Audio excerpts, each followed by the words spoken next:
A Saga do Prêmio Nobel. Versão e distribuição Sinapse. A Saga dos Nobel é a história das grandes descobertas e das ideias do século XX. Einstein, Curie, Pavlov, Fleming e também Camus, Hemingway, Luther King e Dr. Schweitzer já se tornaram lendas. Albert Einstein ocupa um lugar único na física moderna. Ele transformou a nossa visão do mundo.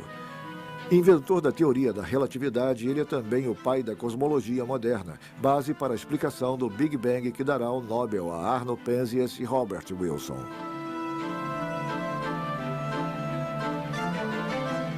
Da relatividade ao Big Bang. Quando Einstein termina seus estudos em 1900, a física que ele aprendeu na universidade parece estar em vias de terminar.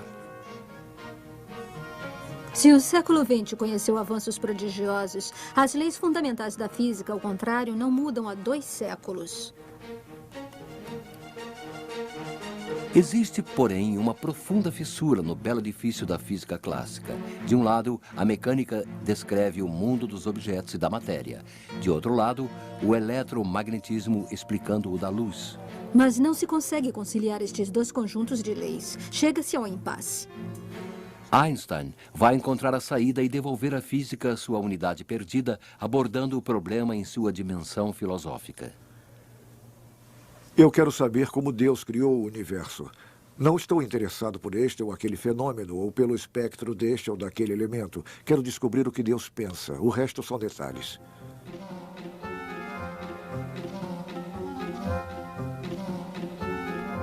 Albert Einstein nasceu na Alemanha em uma família judia não praticante em 1879, ano em que Edison inventa a lâmpada elétrica.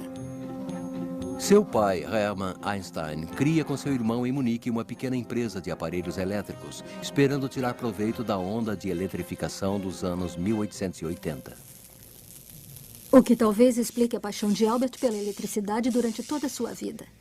Desde pequeno, ele manifesta uma grande curiosidade. Aos 5 anos de idade, ele se impressiona com o comportamento misterioso do ponteiro de uma bússola, que parece obedecer a uma força invisível. Bem cedo também, ele aspira a um ideal elevado. Ele demonstra um fervor religioso que surpreende seus pais. Aos 12 anos, ganha de presente um manual de geometria que devora de uma só vez. Ele compreende que a ciência pode lhe abrir novos horizontes. Eu comecei a perceber que, além deste pequeno mundo, há um universo gigantesco que existe independente de nós e que permanece à nossa frente, como um grande e eterno enigma. A contemplação deste universo me fascinava e eu encontrava nele a esperança de uma verdadeira liberação. Nos livros de matemática e de ciências, ele descobre o mundo da física clássica, o mundo de Newton e de Galileu. Esta visão do mundo obedece ao senso comum. O tempo é o mesmo em toda parte, e no espaço as distâncias se medem em toda parte da mesma maneira. Para localizar os objetos do universo, imaginamos como ponto de referência uma trama fixa e imóvel que se estende até o infinito. O tempo e o espaço, cortados em pequenas partes iguais, permitem às leis da mecânica a descrição mais simples do conjunto de acontecimentos. O tempo, absoluto, verdadeiro e matemático, corre uniformemente e se chama duração. O espaço absoluto permanece sempre semelhante a si mesmo e imóvel. Com as descobertas de Einstein, tudo isto vai mudar radicalmente. Quando ele está com 15 anos, seu pai, cujos negócios vão mal, vai para a Itália com toda a família, exceto Albert, que fica na Alemanha para terminar seus estudos secundários. O estudo da matemática e da física é a sua paixão. Já o sistema escolar prussiano não lhe agrada nem um pouco. Ele tem horror à disciplina quase militar e às lições decoradas. Na realidade, é um verdadeiro milagre que os métodos modernos de ensino não tenham ainda conseguido sufocar completamente a saudável curiosidade pela pesquisa. Trata-se de uma planta extremamente frágil, que precisa de estímulo, mas, sobretudo, precisa da liberdade, sem a qual ela inevitavelmente morre. Ele consegue um atestado médico para poder deixar o liceu e partir ao encontro da família.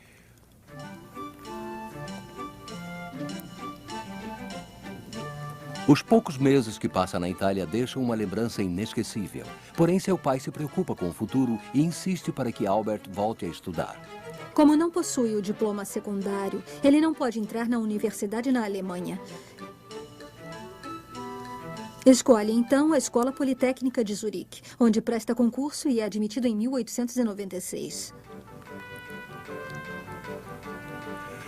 Zurique, às vésperas do século XX, é uma pacífica aldeia onde se refugiaram os revolucionários perseguidos pelas polícias políticas dos seus países. Nesta cidade, cruza-se nas ruas com Lenin ou Trotsky e nas varandas dos bares só se discute a revolução que está por vir. Einstein faz vários amigos de ideias radicais. Entre eles, Friedrich Adler, filho de um dos fundadores do Partido Socialista Austríaco. Juntos, eles discutem as ideias de Marx e de um outro filósofo que também é físico, Ernst Mach. Mach rejeita todas as ideias preconcebidas sobre o universo e quer recolocar a experiência, isto é, o que se pode observar e medir no centro do pensamento científico. Ele critica principalmente as noções newtonianas de espaço e de tempo absolutos.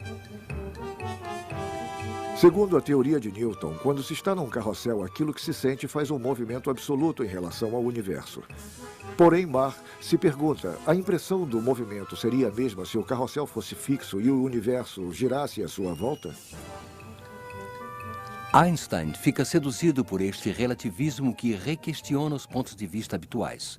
Friedrich Adler abandonará as ciências para entrar no combate político. Em 1916, ele assassina o primeiro-ministro austríaco. Einstein, por sua vez, sonha com uma revolução de outro tipo. Na escola politécnica, quer comprovar por ele mesmo tudo o que lhe é ensinado. Mata as aulas de matemática para trabalhar no laboratório. Graças à ajuda de Marcel Grossmann, um colega que lhe passa as aulas de matemática, ele obtém seu diploma em 1900. Está então com 21 anos. Mas após os estudos, ninguém lhe oferece o cargo de assistente que ele esperava por seus brilhantes resultados. Mesmo na Suíça, seu espírito independente o impede de se integrar nas instituições universitárias. Em 1902, em Berna, ele entra no Instituto de Patentes como engenheiro de segunda classe. Os mistérios do universo vão ter que esperar um pouco. Pouco tempo depois, ele se casa com sua colega de estudos, Mileva Marić, física também, que compartilha sua paixão pelas ciências. Mas Einstein não se interessa pela vida familiar e deixa as preocupações domésticas para Mileva. Dedica-se inteiramente às suas especulações científicas. Já que não querem saber dele na academia, ele vai criar a sua. Será a Academia Olímpia, cujos 3 membros se reúnem no seu quarto. Sua meta é ambiciosa, dar novos fundamentos à ciência física. Einstein se preocupa principalmente com a fissura que se amplia entre o mundo da matéria e o da luz. Na sua tentativa de reconciliar esses dois conjuntos de leis, ele se interessa pelo princípio da relatividade de Galileu. A palavra relatividade não foi inventada por Einstein. Segundo este princípio, um observador fechado num cômodo sem janelas não tem meios de saber se está parado ou em movimento, enquanto estiver se deslocando em linha reta e em velocidade constante. Desta forma, num avião, durante a fase de estabilização, as xícaras e os pratos permanecem imóveis sobre as mesas. O comissário deve servir o chá sem torná-lo. É só quando olham pela janela que os passageiros compreendem que o avião está voando e se deslocando. Num trem, o que se sente é a mudança de velocidade, a redução ou a aceleração. Einstein se questiona. Ele considera que o princípio da relatividade, que segundo Galileu se aplica a todos os corpos em movimento, deveria se aplicar também à luz. Mas isto contradiz a teoria em vigor na época, a do éter. Considera-se então que a luz, que é uma onda, necessita de um meio para se propagar. Como as ondulações na superfície da água. Ninguém havia conseguido detectar esse meio impalpável e onipresente, mas os físicos já lhe deram um nome científico, éter luminífero. Nesta hipótese, somente um observador imóvel em relação ao éter poderia medir a velocidade real da luz, que é a mesma em todas as direções.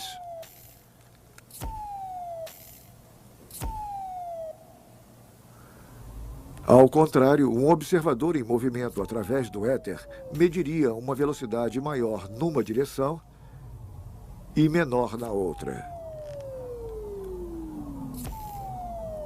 A partir daí, Ele poderia deduzir a sua própria velocidade, sem olhar para o exterior, violando assim o princípio da relatividade.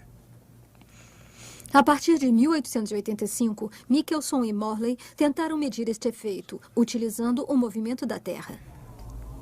Apesar de uma precisão cada vez maior nas medições, a experiência fracassou. A velocidade da luz observada a partir da Terra continua a mesma em todas as direções. No entanto, a Terra não é imóvel.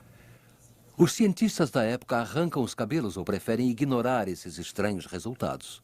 Einstein, pelo contrário, decide aceitar os fatos experimentais e arcar com todas as consequências. O que acontece quando dois observadores, um fixo e outro em movimento, tentam medir a velocidade da luz? Parece que aquele que avança em direção à fonte luminosa vê a luz percorrer mais distância num mesmo intervalo de tempo. No entanto, a experiência de Michelson demonstrou que a velocidade da luz era constante para todos os observadores.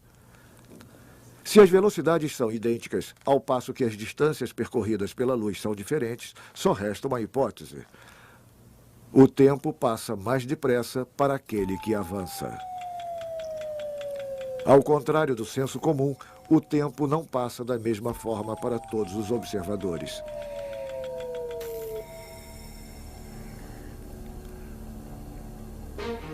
Einstein desenvolve sua teoria da relatividade num artigo célebre publicado em 1905.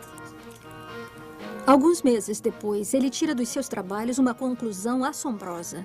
Ele demonstra que massa e energia são manifestações diferentes de uma mesma coisa. É o que expressa a célebre fórmula E é igual a mc ao quadrado. Cada massa, por menor que seja, contém uma enorme reserva de energia que pode se expressar, principalmente sob forma de luz. A ideia da relatividade conseguiu a proeza de reconciliar os dois ramos da física, mas derruba conceitos tão familiares que passa diretamente do campo da ciência para o das ideias. Einstein tem consciência disto. A legitimidade da teoria da relatividade não está limitada a um só campo da física. Ela forma um quadro mais geral, que abrange todos os fenômenos da natureza.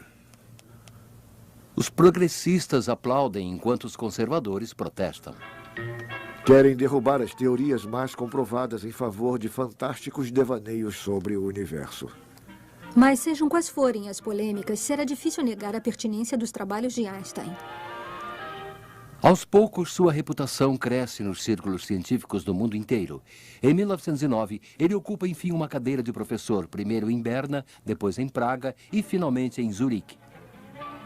Em Berlim, Max Planck, o grande físico alemão, adere às novas ideias. Se, como eu espero, a teoria de Einstein for confirmada, ele será considerado o Copérnico do século XX.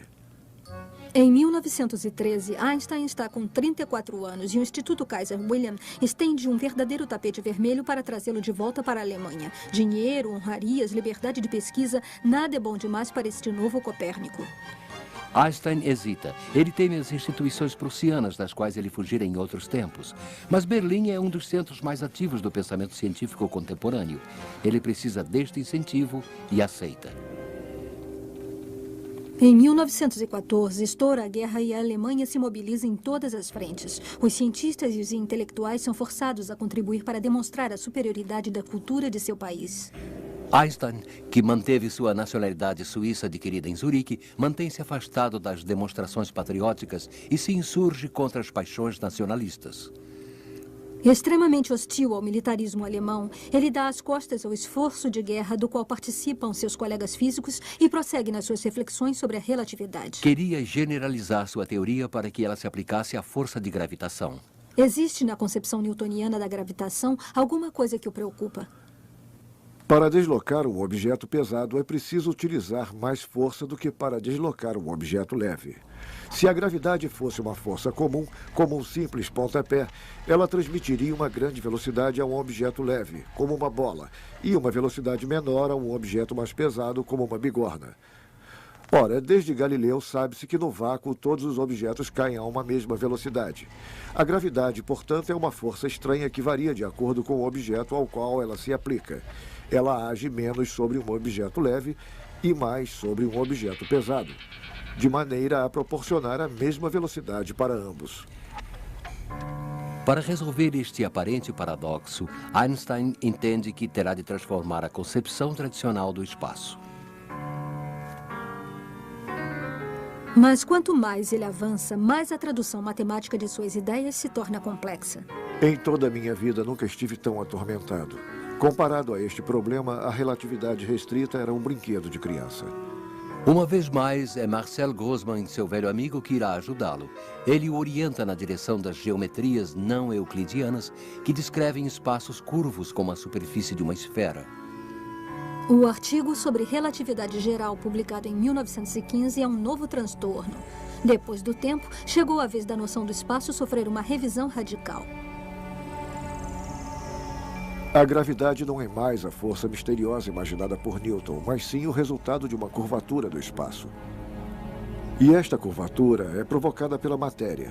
Quanto mais a massa de um objeto, de um planeta, por exemplo, for grande, mais irá curvar o espaço em volta dele. Os planetas não giram em torno do Sol porque são atraídos por ele, mas sim porque seguem uma trajetória retilínea num espaço curvado pela massa do Sol. Einstein termina o seu artigo com uma conclusão. Na sua região do céu, o Sol deveria inflectir a trajetória dos raios luminosos provenientes das estrelas.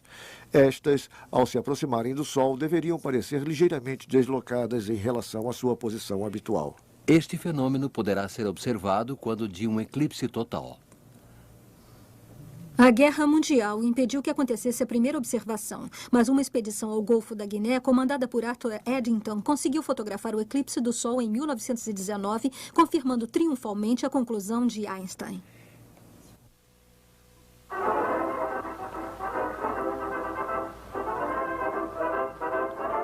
Da noite para o dia, Einstein se torna uma lenda viva. Para alguns, revolucionou a ciência, para outros, é um louco.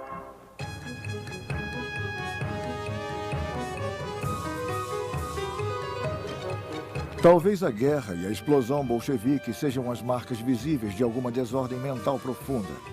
Este mesmo espírito de inquietação invadiu a ciência. Nos jornais do mundo inteiro só se fala de relatividade, e esta súbita celebridade irrita profundamente Einstein.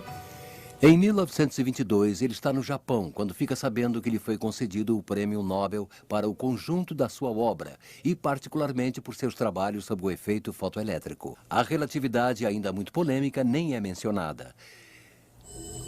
Segundo a relatividade geral, o universo não é infinito, ele é curvo. Ele é semelhante à superfície de uma esfera, finito, e, no entanto, sem limites nem bordas. Se partíssemos em direção ao cosmos, continuando sempre em frente por milhares de anos, acabaríamos voltando ao nosso ponto de partida, como na superfície de uma esfera. Estes resultados publicados por Einstein em 1917 são a certidão de nascimento da cosmologia moderna. Embora deteste os parâmetros arbitrários, Einstein introduziu pelo menos um em suas equações, uma constante cosmológica que impede que a curvatura do universo varie com o tempo. Se Einstein se decidiu por este artifício é porque o universo, tal como aparece para os astrônomos, é perfeitamente estável. Na época, ainda se compara o universo à Via Láctea e debate-se sobre suas dimensões, estimadas entre 10.000 e 30.000 anos-luz. É somente no início dos anos 20 que o astrônomo Edwin Hubble mostra a existência de outras galáxias fora da Via Láctea. Subitamente, o universo muda de escala. Em 1925, um sacerdote belga, Georges Lemaitre, estuda em Cambridge sob a direção de Arthur Eddington, o homem que havia confirmado a relatividade geral na ocasião do eclipse de 1919. Mais tarde, tendo se tornado professor de astronomia, ele publica um artigo numa revista belga. Afirma que o universo está em expansão e que todas as galáxias se afastam umas das outras. E ele vai mais longe. Se elas se afastam é porque outrora deviam estar reunidas em outro ponto. Este ponto, na origem do universo, ele chama de átomo primitivo. Mas ninguém acredita no início do universo descoberto na Bélgica por um monge. O artigo de Georges Lemaitre passa totalmente despercebido. Enquanto isto, Hubble prossegue suas observações sobre as galáxias longínquas. Em 1929, ele publica os resultados de 10 anos de trabalho. Quase todas as outras galáxias parecem se afastar de nós. Ele formula uma lei que leva o seu nome. Quanto mais os objetos estelares observados estão distantes, maior é a sua velocidade em relação a nós. O universo está em expansão. A notícia causa furor. Lemaitre tinha razão. O universo teve um começo. Fala-se numa grande explosão inicial, a qual se deu o nome Big Bang.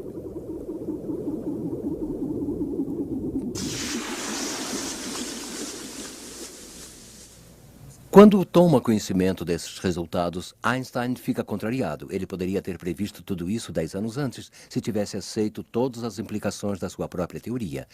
Essa sua timidez pouco habitual, ele julgará mais tarde como o maior erro de sua vida. Depois da guerra, é do outro lado do Atlântico que a história prossegue. George Gamow, físico russo que emigrou para os Estados Unidos, pesquisa a nucleossíntese, isto é, a formação dos núcleos atômicos que constituem a matéria. Ele imagina que alguns anos depois do Big Bang, o universo é uma sopa primitiva, composta de radiação e de partículas. Nesta sopa, onde mal se distingue luz e matéria, uma sucessão de reações nucleares resulta na formação progressiva dos átomos que constituem o mundo atual. Alpher e Hermann, dois jovens colegas de Gamow, tiram de seu trabalho sobre a nucleossíntese uma curiosa conclusão. Quando matéria e luz se separam, cerca de 300 mil anos após o Big Bang, a matéria evoluiu, formando galáxias, estrelas, planetas. Mas e a luz? A luz teve de continuar seu próprio caminho, perdendo pouco a pouco sua energia. Pela lógica, deveria restar algum vestígio dessa luz, uma irradiação fóssil, testemunha da explosão do universo em seu início. E deveria ser possível captar essa irradiação com instrumentos suficientemente sensíveis. Bela ideia, mas os meios de observação que permitiriam verificá-la ainda não existem. Essa ideia fica adormecida por mais de 20 anos, até que dois engenheiros, Arno Penzias e Robert Wilson, captam uma irradiação estranha. Nos anos 60, os laboratórios Bell, filial da companhia de telefone, utilizam esta antena para receber sinais de rádio repetidos pelos satélites artificiais Telstar. Mas a antena, cuja sensibilidade é excepcional para a época, pode servir também como radiotelescópio. Arno Penzias e Robert Wilson se revezam no posto de astrônomo. Um de nossos objetivos era medir o halo da galáxia. Assim, tentando obter dados, utilizamos uma frequência na qual não deveríamos detectar o halo. De certa forma, estávamos fazendo uma experiência de aferição, como se estivéssemos procurando o halo, contando chegar ao zero. Mas nós nunca chegamos ao zero. Arno e eu estávamos intrigados. Em nossa antena medíamos sempre 3 graus a mais. Isso deveria vir fisicamente de algum lugar. Eles continuam seu trabalho, verificam os circuitos eletrônicos, desalojam um casal de pombos que morava na antena, desmontam e limpam a antena de ponta a ponta. Nada adianta. O barulho desesperador persiste. Em desespero de causa, eles apelam para a equipe de Robert Dicke, um cosmólogo de Princeton, partidário do Big Bang. Ele logo identifica o barulho inoportuno. É ela, a famosa irradiação fóssil testemunha do início do universo. Penzias e Wilson, surpresos com a sua sorte, recebem o Prêmio Nobel em 1978. Hoje se sabe que o universo não é nem imutável nem imóvel, como ainda se imaginava no início do século XX. Seus elementos constitutivos nascem e morrem. O universo inteiro evolui. Einstein não viverá para confirmar a teoria do Big Bang. Ele morre em 1955 sem ter realmente descoberto como Deus criou o universo. Lá pelo final de sua vida, ele finalmente concordou em redigir a sua biografia. Nenhum fato da sua vida privada será mencionado. Ele falará apenas das leis da natureza. Visivelmente encantado por sua proeza, ele conclui com estas palavras. Mas será que se trata de uma biografia necrológica? Talvez se pergunte o leitor espantado. Eu gostaria de poder responder sim, pelo essencial, pois o que define um homem como eu é o que ele pensa e como pensa, e não o que ele faz ou sente. Albert Einstein viveu aqui.